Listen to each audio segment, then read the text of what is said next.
बिस्मिल्लाहिर्रहमानिर्रहीम। अस्सलामुअलैकुम। मैं हूँ अस्मा और वेलकम करती हूँ आपको आपके चैनल कुकिंग विद अस्मा में। कैसे हैं माय यूट्यूब फैमिली? उम्मीद करती हूँ कि आप सब बिल्कुल ठीक होंगे और खुश होंगे अल्लाह के हुक्म से।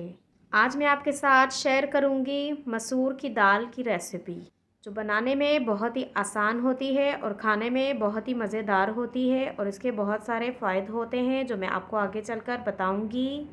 बनती तो ये दाल हर जगह होगी, लेकिन हर कोई अपने तरीके से बनाता है, तो आज मैं आपके साथ शेयर करूंगी जिस तरह से हमारे यहाँ बनती है। वीडियो अगर थोड़ी भी पसंद आए तो लाइक कर दें और कुकिंग विद अस्मा को सब्सक्राइब कर दें। बगैर टाइम ज़ाया किए बिस्मिल्लाह पढ़कर स्टार्ट करते हैं। सबसे पहले हम सामान देख लेंगे। आधा किलो हमने दाल ली है, जिसे धोकर अच्छे से साफ़ सुथरा कर दिया है। 1 चम्मच नमक है, 1 चम्मच हल्दी है, 1 चम्मच धनिया पाउडर है, 1 चम्मच लाल मिर्च है और 1 चम्मच साबुत ज़ीरा है सफ़ेद वाला। 3 अदद प्याज हैं दरमियाने साइज़ के, 4 अदद टमाटर हैं दरमियाने साइज़ के, 2 खाने के चम्मच अदरक लहसुन और मिर्ची का कुटा हुआ पेस्ट है, 3 से 4 हरी मिर्च और लाल मिर्च है और 1 बंच लहसुन का है। अगर आपके पास टाइम हो तो आप पतीले में बनाएं, अगर टाइम ना हो मेरी तरह तो आप कुकर में बनाएं। सबसे पहले कुकर में दाल डाल देंगे। अब इसमें तमाम स्पाइसेस डाल देंगे, लाल मिर्च, नमक, हल्दी, धनिया पाउडर और ज़ीरा। अब हम इसमें टमाटर डाल देंगे और टमाटर की कटिंग हम नहीं करेंगे, और साथ में अदरक लहसुन और मिर्ची का पेस्ट भी डाल दें और साबुत मिर्च भी डाल दें, और प्याज की हम कटिंग कर लेंगे और उसके बाद ही हम डालेंगे। अब प्याज़ों की कटिंग हो गई है, मोटे मोटे चॉप किए हैं, तो ये भी डाल देंगे।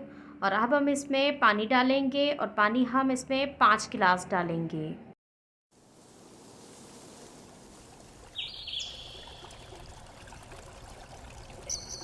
अब कुकर का ढक्कन हम अच्छे से बंद कर देंगे और कुकर पर सीटी लगा देंगे। और सीटी लगाने के बाद हमने इसे चूल्हे पर रख देना है। पहले हम तेज़ चूल्हे पर रखेंगे, जब कुकर में प्रेशर बनने लगेगा हम चूल्हे को दरमियाना कर देंगे और दाल को 30 से 35 मिनट तक हम पकने देंगे। हमें अच्छे से दाल को गलाना है। 35 मिनट के मुकम्मल होते ही हमने चूल्हे को बंद कर दिया था और दाल को पतीले में डाल दिया है। कुकर का काम यहीं तक था, हमें सिर्फ इसमें दाल गलानी थी, तो हमने अब निकाल दी है। और मैं एक दाल का दाना भी आपको चेक करवा देती हूँ कि दाल हमारी बहुत ही अच्छे से गल गई है।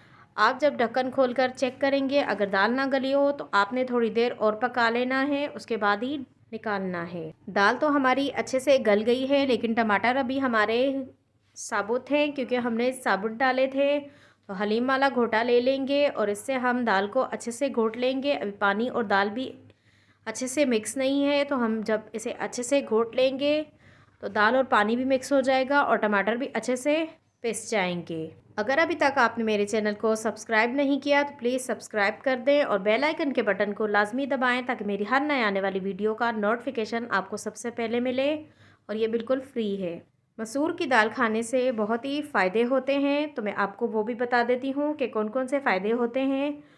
मिनरल्स, प्रोटीन, फाइबर्स, हड्डियों को मजबूत बनाती है, दिमाग को तेज़ करती है, दांतों को मजबूत बनाती है और स्किन के लिए तो बहुत ही अच्छी है, और इससे वेट भी लूज़ होता है। तो आपको अपनी डाइट में ये दाल लाजमी इस्तेमाल करनी चाहिए। खुद भी खाएं, अपने बच्चों को भी खिलाएं और अपने बुज़ुर्गों को भी।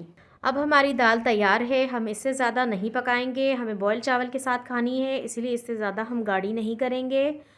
तो आपको अगर रोटी से खानी हो तो आप इसे थोड़ी सी और गाढ़ी कर लें। ये बॉयल चावल के साथ बहुत ही मज़ेदार लगती है, रोटी के साथ भी अच्छी लगती है, लेकिन बॉयल चावल के साथ ज़्यादा मज़ेदार लगती है। तो आप भी बॉयल चावल के साथ खाएं या ज़ीरा राइस के साथ भी खा सकते हैं। अब इसे चूल्हे से उतार कर हम तड़का तैयार कर लेंगे। तेल को गर्म होने के लिए रख दिया है और तेल हमने लिया है 1/3 कप। 1 कप के 3 हिस्से। अगर ml में देखेंगे तो 150 ml बनता है। अब इसमें हम पहले मिर्ची फ्राई करके निकाल लेंगे। 4 से 5 मोटी वाली हरी मिर्च ली थी, जिन्हें बीच में से कट लगा दिया है।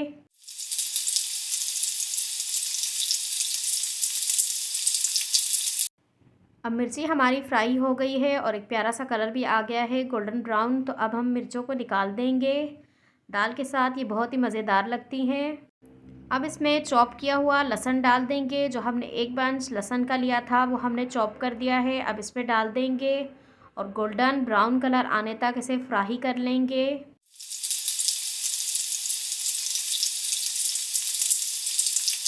लहसुन पर एक प्यारा सा कलर आ गया है गोल्डन ब्राउन, तो हम इसे ज़्यादा नहीं पकाएंगे। अब हम इसे उतार कर फ़ौरन से दाल पर डाल देंगे।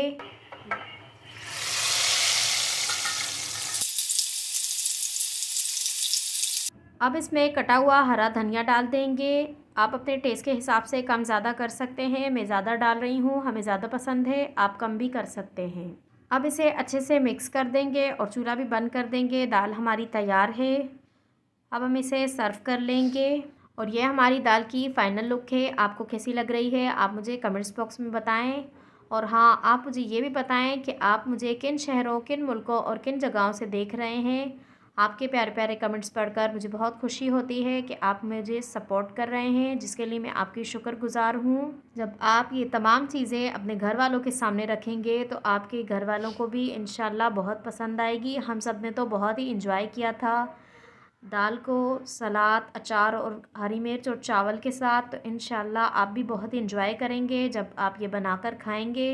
वीडियो अगर थोड़ी भी पसंद आए तो लाइक करना और शेयर करना ना भूलें। मेरी दुआ है कि आप सब जहाँ भी रहें हंसते रहें, मुस्कुराते रहें, अपना और अपने वालिदैन का ख्याल रखें और मुझे इसी तरह सपोर्ट करते रहें। चलें, इजाज़त दें, चलती हूँ, फिर मिलूँगी इंशाल्लाह एक नई वीडियो के साथ। अल्लाह हाफ़िज़।